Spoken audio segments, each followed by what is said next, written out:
Merci d'être là ce matin. C'est la dernière de la série The Church to Be, l'église que nous voulons être, pas que voulons, l'église que nous sommes. Et l'église qui s'appuie sur le « je suis », sur le verbe « être ». L'église qui s'appuie sur Dieu. Je crois que nous devons travailler en tant que personne, en tant qu'individu. Il nous faut travailler sur nous, ce que nous sommes. Et je crois que l'église en elle-même, elle doit travailler sur ses fondements. Comment avancer, comment changer, être transformé. Je crois que les gens ne changent pas, les églises ne changent pas. Elles sont transformées ou pas. Et la transformation, elle se fait quand on le veut, quand on se repent et quand on demande à Dieu sa grâce. C'est pareil pour toi et pour moi. Si tu ne le veux pas profondément, tu ne changes pas. Et il y a des choses qui nous rattrapent des fois. Et je crois que c'est important que l'Église se remette chaque année, et chaque année en octobre, en novembre, on remet le game sur le plateau et on dit on veut changer, on veut être transformé, on veut aller de l'avant. Et je crois que Dieu transforme les vies. Ça, j'en suis sûr. J'aimerais entendre un grand amen, un peu plus grand que ça. Amen. Alors ce matin, amen. Ce matin, la thématique sera sortir du silence. Un jour, j'entendais un cours chrétien qui disait le silence est de Dieu, il est bon. Et je ne crois pas que Dieu soit silencieux. Vraiment. Toute la création qu'il a fait. Mais même sous la neige, on entend un bruit. C'est le bruit qui change. Et je crois que Dieu peut baisser de volume et peut murmurer, mais que le silence, c'est souvent synonyme de mort. Et je crois que, et je le dis souvent, hein, si vous voulez vraiment vivre la vie à 100%, si vous voulez, sonder ce qu'il y a de plus vivant sur la planète, allez dans une cantine d'école primaire. Extraordinaire. C'est extraordinaire, le volume qu'il peut y avoir. Pourquoi ? Parce que c'est une vie que même si on leur dit « chut », ça remonte au bout de 3 secondes. Ah, il y a du volume, parce que la vie, c'est comme ça. La vie, c'est comme une plante, une racine d'arbre qui tu peux goudronner, tu peux bétonner un jour ou l'autre. Une racine, elle ressort. C'est ça la vie. Il y a du bruit, il y a du son, ça craque. Si tu veux du vrai silence, va au cimetière. C'est vrai. Et je crois que on ne veut pas que notre église devienne un cimetière, les frères et sœurs. On veut qu'il y ait de la vie, on veut que ce soit une pépinière, on veut que ça chamboule, Et oui, des fois, ça fait mal aux oreilles. Et oui, des fois, c'est pas dans... Mais c'est ça, la vie. C'est comme un enfant. Et je crois qu'on a besoin que cette vitalité de Dieu nous fasse sortir du silence. Alors, on est dans la dernière prédication sur The Church to Be. Et le premier mois, c'était sur l'ADN de l'Église. Nous voulons être une Église qui s'appuie sur la générosité. Et le deuxième mois, c'est une Église qui veut s'appuyer sur la parole de Dieu. Et ce matin, on va voir sur cette dernière prédication que la parole de Dieu, quand Dieu parle, c'est pas silencieux. Et quand Dieu parle, ça nous fait sortir des silences. Quand Dieu parle, il y a quelque chose qui se passe. Alors quand on parle de parole de Dieu, nous, c'est synonyme de la Bible aussi. Peut-être que tu ne connais pas, c'est la première fois que tu viens à l'église. Quand on dit parole de Dieu, on parle de la Bible. Mais tu vas me dire, c'est écrit, ça ne parle pas. Et pourtant, vous savez, si on ne connaissait pas la Bible, les gens pourraient dire que c'est un livre magique. Oh mon Dieu, qu'est-ce qu'il est en train de dire le pasteur ? Et là, c'est enregistré en plus. Je vais passer en concile devant les ADD. Non, mais je dis les gens de l'extérieur pour dire cela. Et des fois, nous les chrétiens, on oublie. Elle est sur une étagère, elle est poussiéreuse. On oublie tout le power, la puissance que ce petit livre contient. Pourquoi ? Parce que c'est la parole de Dieu vivante qui a été retranscrite.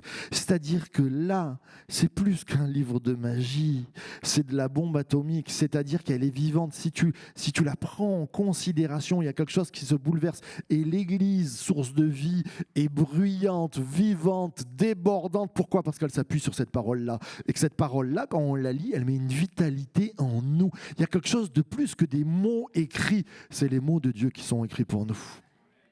Et ça, c'est à découvrir. Et si tu n'as pas la Bible, laisse-nous te l'offrir à la sortie. On a toujours des Bibles à offrir. Et c'est important que tu puisses avoir ce livre plus que magique. C'est un livre surnaturel. C'est un livre surnaturel. Pourquoi ? Parce qu'il y a le surnaturel divin dedans. Et quand tu le lis, il y a quelque chose qui vient grandir en toi. Tu sais, l'autre fois, je passais à un grand, j'allais dire le nom, mais je ne le dirai pas, un grand magasin de culture. Ah, Puget. Faut suivre des fois, je fais des blagues. Et j'ai cherché une Bible et j'ai mis du temps. J'en ai trouvé. Mais ce qui était le top du top, c'est que quand tu passes avant les BD, avant tous les livres, là, il y a une rangée ésotérique avec des livres magiques, avec des cartes magiques. Et les gens, ils vont faire des trucs dedans, ils lisent, ils vont réciter je sais pas, des formules magiques pour que leur vie soit, ou pour qu'ils puissent faire des choses. Mais je dis, mais pourquoi on a oublié que ce livre-là était surpuissant? Comment on a oublié que ce livre pouvait changer de vie?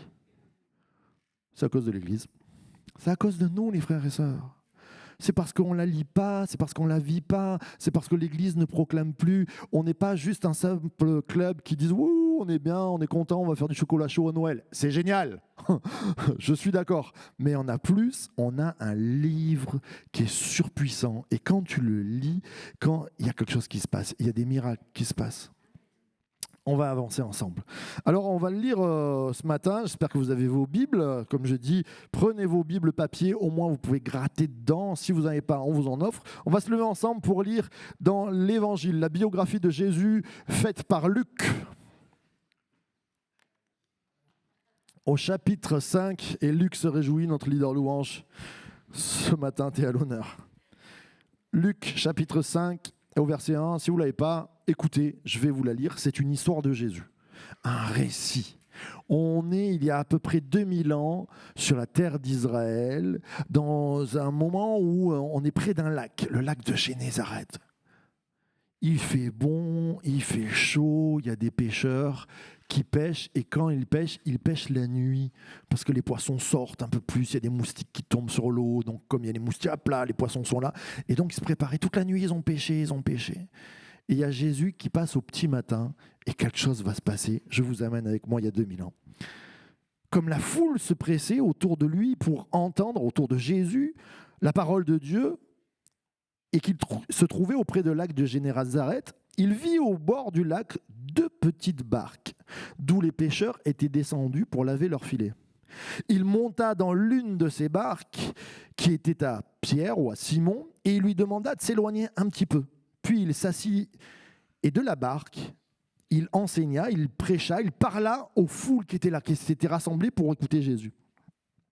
Lorsqu'il eut cessé de parler, il dit à Simon, « Avance en eau profonde, au large, et jetez vos filets pour pêcher. » Simon-Pierre lui dit, « Maître, nous avons travaillé toute la nuit, sans rien prendre, pas un poisson, mais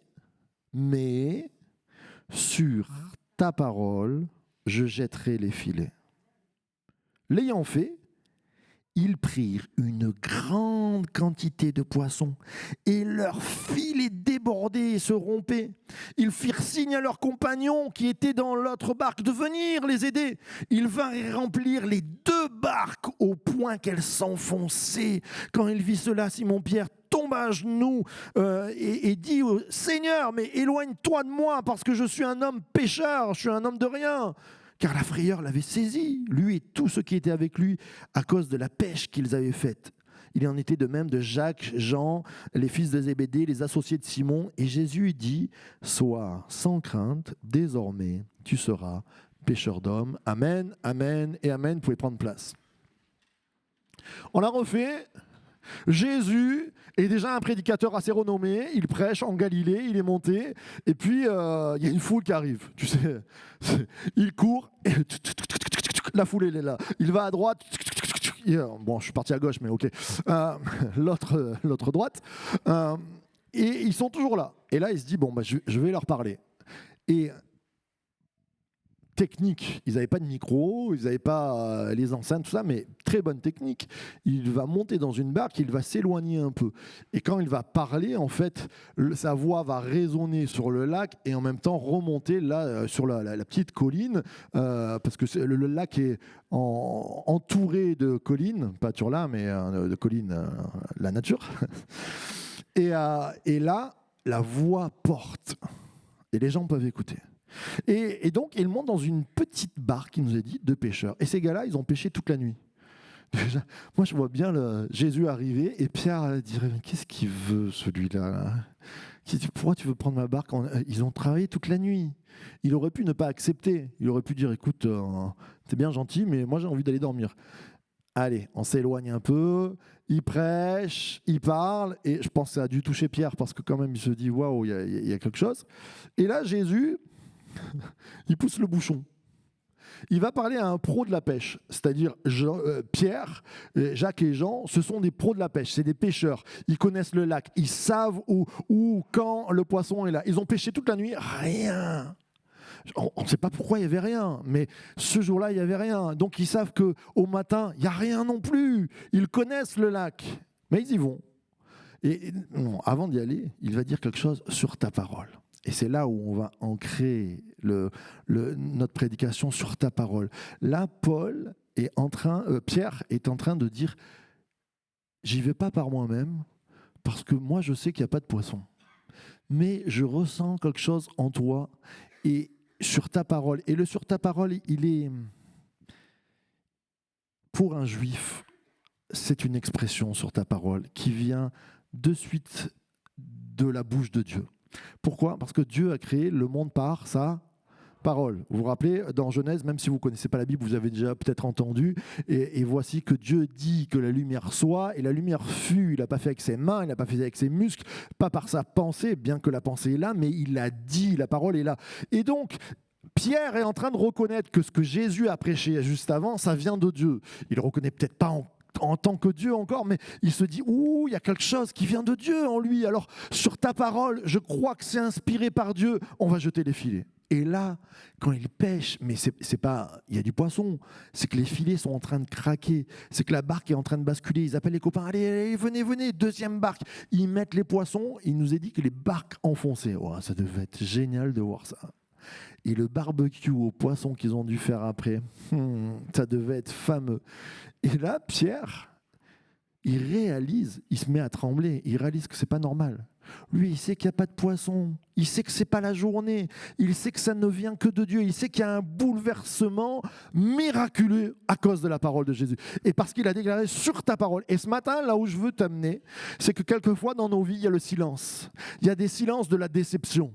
Tu sais, ils ont travaillé toute la nuit et je les vois bien sur le lac le matin où c'est presque silencieux et les gars se regardent, ils n'ont même pas une sardine dans les filets et il y a le silence de la déception, il y a le silence de la fatigue, ils ont travaillé toute la nuit, c'est fatigant, il y a le silence de l'incompréhension, on connaît, les gars ils devaient se regarder, ils devaient dire non mais attends, peut-être que Jacques et Jean ils devaient dire et toi le patron, pourquoi tu nous as amenés là? Et Pierre devait se dire mais je sais pas, il y a de l'incompréhension, pourquoi ça n'a pas marché? Il y a de la résignation, se dire on va pas nourrir nos familles, on va pas avoir d'argent. Peut-être que dans nos vies, ce matin, il y a des silences de la déception. C'est-à-dire qu'on attendait quelque chose et c'est pas arrivé. Il y a des moments dans nos vies où on regarde et on se dit oh là là, à chaque fois que j'avance, il y a de la déception en ce moment autour de moi. Peut-être que c'est une déception déjà du passé, mais qui traîne. Et tu te dis, waouh, ma vie, elle avance pas. Peut-être qu'il y a de la fatigue même. Parce que tu as fait des efforts, parce que tu as voulu donner quelque chose, et pourtant, il n'y a rien en retour. Il y a quelque chose qui ne marche pas. Peut-être il y a l'incompréhension. Pourtant, tu connais ton domaine. Pourtant, tu es doué. Pourtant, tu as mis les bons ingrédients, peut-être dans ton couple, dans ta vie de famille. Peut-être que tu as mis les bons ingrédients dans ta vie de professionnelle. Et pourtant, même avec les bons ingrédients, ça ne marche pas. Il n'y a pas le poisson, il n'y a pas l'argent qui vient, il n'y a pas l'amour qui vient. Puis il y a une résignation qui vient. Cette résignation, elle vient impacter nos vies parce que quand on est résigné, c'est pire que tout, la résignation. C'est-à-dire qu'on commence à perdre la foi. On rentre en crise de foi. On commence à ne plus y croire. On se dit, là c'est fichu. Comment on va faire face? Et la Pierre se dit, comment on va faire face? On n'a plus d'argent, on n'a pas de poisson, on n'a pas d'argent. Peut-être que tu es au bord de, j'ai plus d'argent, comment je vais faire pour Noël? J'ai plus assez d'énergie, comment je vais faire pour travailler? J'ai plus assez d'amour, j'aime plus la personne qui est en face de moi, comment on va faire pour pas se séparer? J'ai plus assez de foi pour croire en ces projets. Et là, Jésus arrive. Jésus parle, Jésus prêche. Et c'est cette rencontre qu'on a gravée dans cette parole de Dieu qui vient tout chambouler. La première partie que j'aimerais te dire, c'est que la parole qui entre dans nos silences, c'est ça qui va faire la différence. Jésus nous a dit qu'il monte dans la barque. Ce matin, la parole, et si tu es là, c'est pas un hasard, c'est qu'il y a une parole de Dieu qui va monter dans la barque de ton cœur.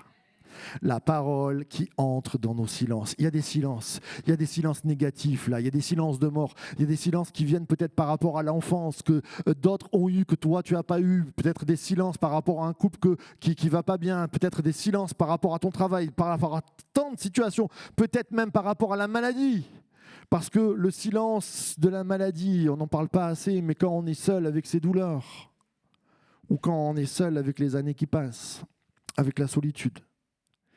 Et Jésus entre et monte dans la barque. Ce matin, ça fait peut-être 1000 fois que tu viens à l'église, j'ai envie de te dire, Jésus veut rentrer.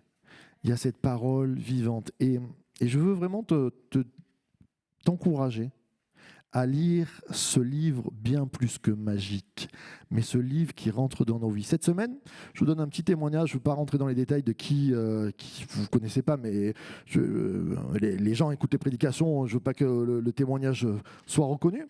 Mais il y a une personne qui m'écrit qui avait beaucoup de problèmes, qui passe par vraiment des problèmes assez spécifiques. Et elle me dit, on va écrire un mot à un membre de ma famille. Et il y a une fâcherie, ça fait des années, et ça ne va pas du tout. Et je sens que c'est très pesant. Et avant de lui répondre, bon, je vais prier. Mais je dis, avant de prier, Seigneur, j'aimerais lire ta parole. Et j'ai pris juste ce livre-là, tout simple. Et j'ai lu mon passage que je devais lire. Je crois que c'était dans Zacharie. Et là, il y a un mot de réconciliation, des versets, les premiers versets que je lis. Et voici, je ramènerai le cœur. Et c'était vraiment la situation, tu vois. Mais c'était fou. C'est comme si j'avais dit, comme si Jésus montait dans la barque et me disait, c'est là, c'est le verset. J'ai dit, mais c'est pas possible. Quand je pense qu'il y a des gens qui font du tarot, qui vont voir des voyantes pour avoir leur avenir, mais Jésus parle tous les jours au travers de ce livre. C'est quelque chose d'extraordinaire. Reprenez-le, relisez-le, mettez votre cœur dedans parce que Jésus veut rentrer. Dieu veut changer ta vie au travers de la lecture. J'ai dit, waouh, je suis pasteur, je crois en la parole de Dieu, mais là j'étais scotché. C'était dans les 15 secondes après, tu vois. J'ai envoyé avec crainte et tremblement le verset en disant, tu sais pas ce que j'ai lu? C'était fou. Comme dirait Pascal, un clin d'yeux, mais un clin d'yeux extra. C'est ça la parole de Dieu. Elle rentre dans tes silences, elle monte dans la barque de tes silences. Ouvre la Bible, il y a quelque chose. Je sais que des fois, tu vas tomber dans les chroniques, tu ne sais plus où lire, mais t'arrête pas. Ça prend des fois, les gens fatigués, je leur dis, prenez des textes sucrés. Même si vous prenez des textes sucrés, ben prenez-les quand même. Tu lis Psaume, c'est sucré. Tu sais, je disais aussi à cette personne qui passe vraiment par des épreuves, je disais, quand tu fais un match, tu vois, un match de foot ou quand tu fais un match de tennis, tu vois les tennisman. Les tennisman, ils ne sont pas là quand ils sont à la pause en train de dire « Tu m'amènes une gamelle de riz avec un petit peu de sauce indienne, de la viande, tout ça, je vais me mettre à manger. » Non, ils ne font pas du tout ça. Qu'est-ce qu'ils prennent? Ils prennent du sucre. Ils prennent des boissons énergétiques, là, il y a du sucre et tout ce qu'il faut, tu bois ça, boum, c'est une bombe atomique.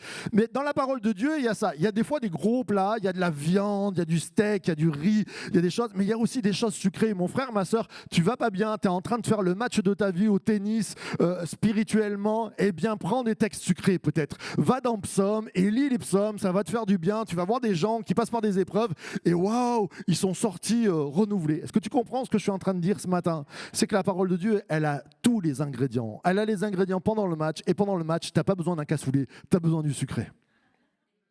Et oui. Et des fois, après, quand tu vas bien, que tout va bien, que tu es sorti de ton match, tu peux aller dans Chronique et manger du cassoulet et des trucs un peu plus ardus.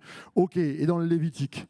Mais des fois, les gens s'arrêtent et disent « Ah, je me suis fatigué. » Mais lis la parole là où Dieu t'envoie et aussi dans dans des endroits où Dieu va te parler. Amen. Mais lis la parole. Ça, c'est une bombe atomique pour te sortir de toutes les problématiques. Dans Apocalypse 3:20, il nous est dit Jésus frappe à la porte.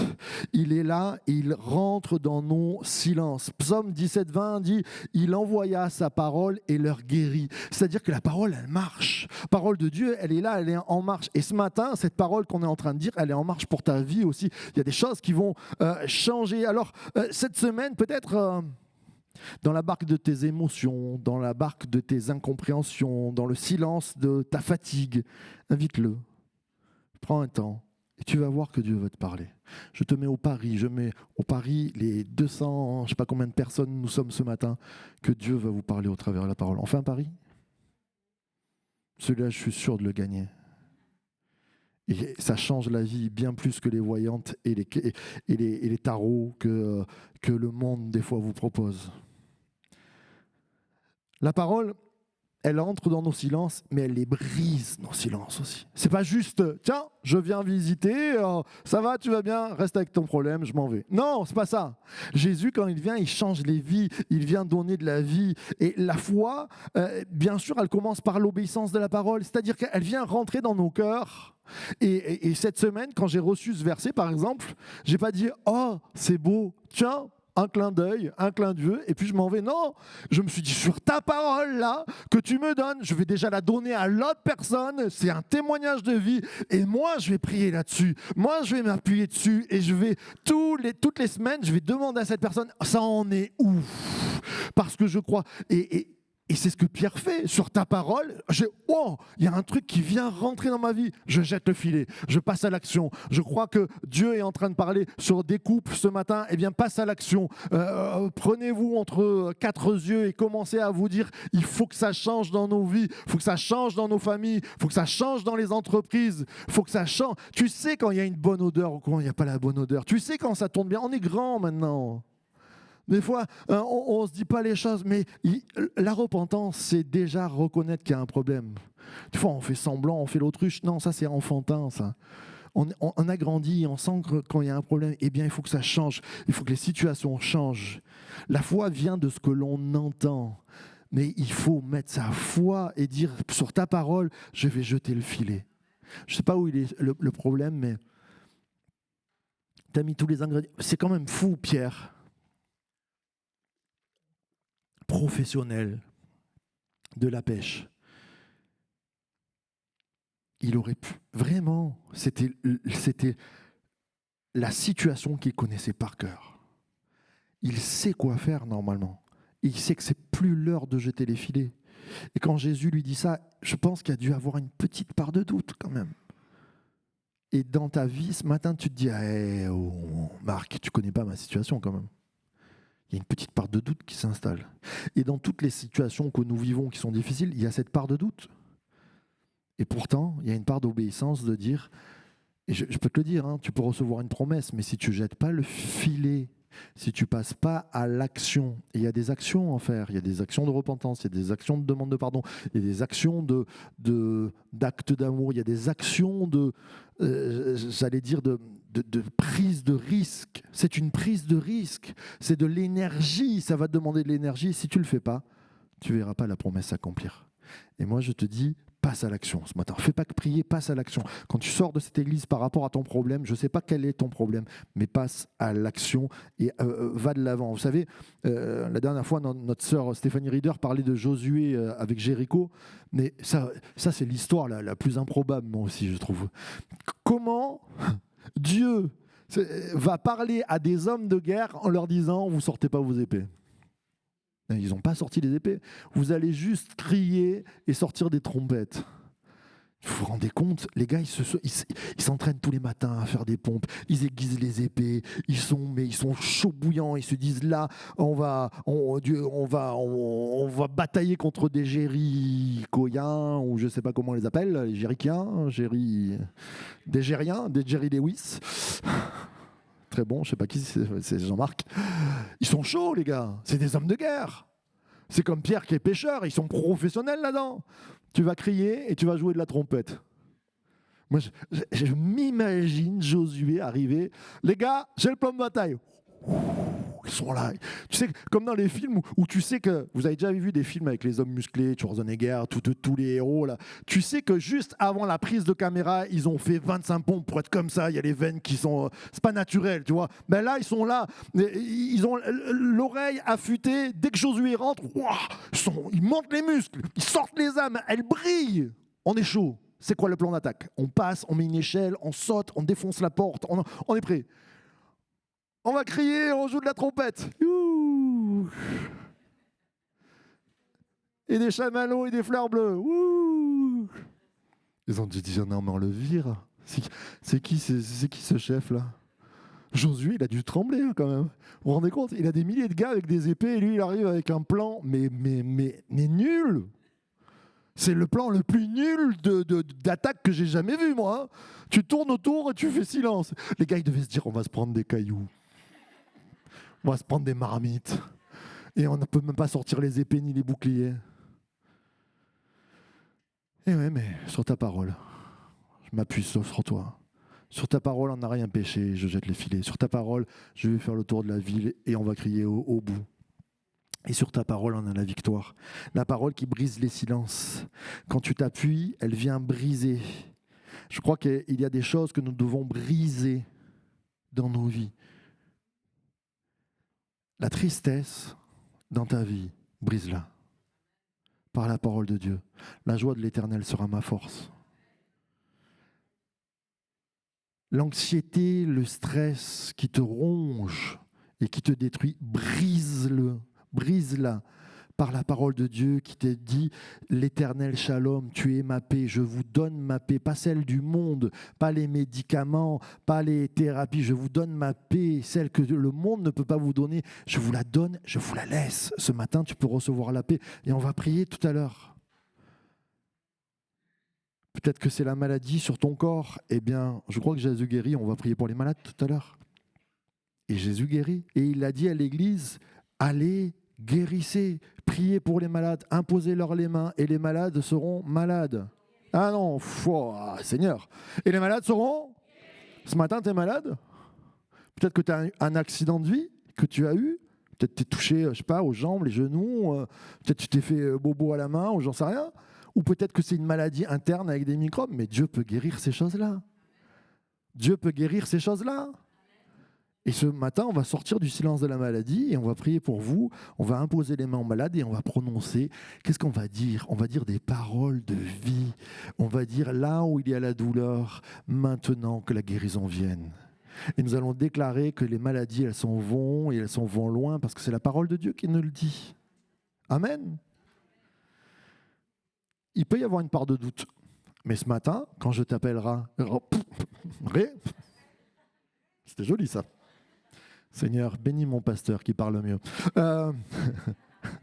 Quand je t'appellerai ce matin, quand l'Église va se lever, quand on va dire il y a un appel, jeter les filets, c'est quoi? C'est venir sur le devant et croire que ça va se passer. Je sais qu'il y a une part de doute en toi. On n'est pas là pour se regarder, dire tu viens pas, ça fait la 10e fois que tu viens. Alléluia, je dis souvent... Moi, j'ai grandi dans des églises, et je le répète, j'ai horreur de ça. J'ai grandi dans des églises où tu te levais 2 fois, c'était suspicieux. Et 3 fois, tu entendais les gens dire il n'a rien compris, il se lève encore. Croyez-moi que si Jésus prêche tous les matins, je me lève tous les matins et je vais à tous les appels que Jésus fera. Et je crois que Jésus est en train de parler au travers de l'Église ce matin. Eh bien, lève-toi, tu as un problème dans ta vie, tu as un souci, viens chercher auprès de Dieu, que ça fait 1000 ans que tu sois dans l'Église ou que c'est la première fois, il y a une vraie réponse de la part de Dieu. C'est pas ta religion, ta culture, ton éducation, mais laisse une chance à Dieu ce matin. Peut-être que c'est pas ta religion, peut-être c'est pas ton éducation, peut-être c'est pas ta culture, peut-être c'est les premières fois que tu viens. Laisse une chance à Dieu. Peut-être que ça fait 1000 fois que tu viens, comme je dis, et t'es désorienté, t'es fatigué. Laisse encore une chance à Dieu. J'aimerais entendre un plus grand amen que ça. Amen.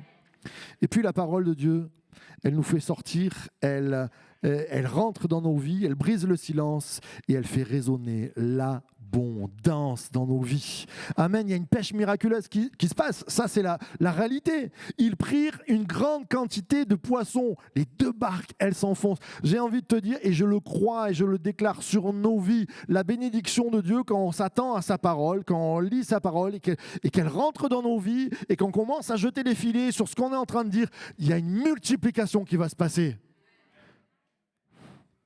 Ok, bon, je m'en vais. Il y a une multiplication qui va se passer à cause de la parole de Dieu ce matin. Il y a la vie en abondance. Tu as envie d'être heureux, lis ta parole, crois à la parole, approche-toi ce matin. Je vais demander à ma chère Johanna de bien vouloir venir, s'il te plaît. Le silence est remplacé par la réussite. Moi, je crois qu'il y a dû avoir des cris de joie. Vous vous rendez compte? Comme ça, par exemple, du son, du bruit. Alléluia pour le son. J'ai eu peur que tu sois tombé. Il y a dû y avoir des cris de joie. Le silence, vous vous rendez compte? Une demi-heure avant. Là, il y a le silence, on n'a rien péché. Jésus prêche, la parole de Dieu commence à s'inviter dans nos vies, on entend du son. Jésus nous donne cette ligne de conduite. Allez, sur ta parole, on jette les filets. Ça déborde de poissons. Mais les gars, ils ont dû hurler, ils ont dû rire même. Ils ont dû dire, mais jamais on a vu ça de nos vies, ma parole, la vérité. C'était des pieds noirs, ils auraient dit, tu as vu, comme tu étais, comme tu es devenu. Ce matin, il y a de la joie dans mon cœur parce que je sais que Dieu va multiplier. Il y a des pleurs dans vos vies, il y a des pleurs, il y a des injustices, des incompréhensions. Des fois, des injustices par rapport à qui nous sommes, par rapport à ce qu'on a traversé. Je ne crois pas qu'on est égaux. Moi, je ne crois pas. La vie, elle est dure. Mais Jésus passe. Jésus passe ce matin contre l'injustice.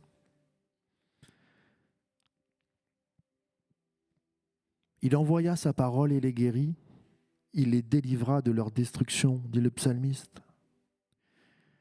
L'Épître aux Hébreux vient nous dire, la parole de Dieu est vivante et efficace.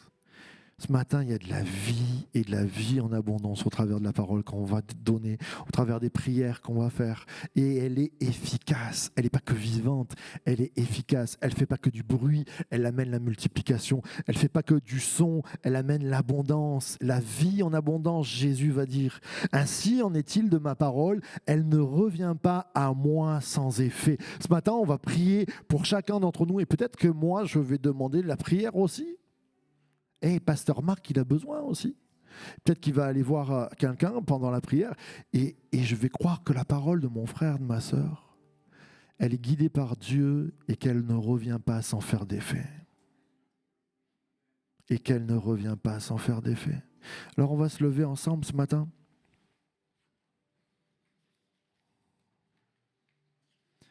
L'église que nous voulons être, c'est une église qui proclame la parole. L'église que nous voulons être, c'est une Église qui fait rentrer et qui rappelle que la parole, elle peut venir dans nos vies, briser les silences et amener l'abondance. Ce matin, j'aimerais juste que tu puisses retrouver la foi dans cette parole. Juste retrouver la foi dans ces moments de prière où on dit, la prière c'est juste, on dit des mots à Dieu et Dieu vient bénir et Dieu vient dire du bien sur nos vies. Alors, je ne sais pas quelle est ta situation ce matin. Est-ce que c'est la maladie dans ton corps? Est-ce que c'est des souffrances dans ton âme que personne ne voit, peut-être qui sont liées à l'enfance? Est-ce que c'est peut-être une situation de couple qui est terrible? Est-ce que c'est une situation financière ou ton entreprise? Je ne sais pas. Mais je sais que Jésus veut que tu puisses faire cet acte de jeter les filets. Ce matin, on a les yeux fermés et on est en famille, on n'est pas en train de se dire qui va s'avancer. Peut-être que tu es un ancien dans la foi et que tu te dis oh là là, j'ose pas, mais c'est pas grave, bouscule ces moments. C'est Jésus qui t'appelle pour ta situation. Je vais demander à l'équipe de prière qui est là et on va se positionner et on va croire que des choses vont arriver parce qu'on s'est préparé dans nos cœurs, parce qu'on sait que Dieu va intervenir. Et maintenant, c'est à toi de jeter les filets. Tu vas t'approcher en venant sur le devant et dire je jette les filets parce que j'y crois ce matin. Je m'approche ce matin parce que je veux que ça change dans ma vie. Je m'approche parce que je veux l'abondance dans ma vie. Alors commencez à vous approcher et sur la parole de Dieu et sur vos filets, Dieu va remplir. Amen. Approchez-vous.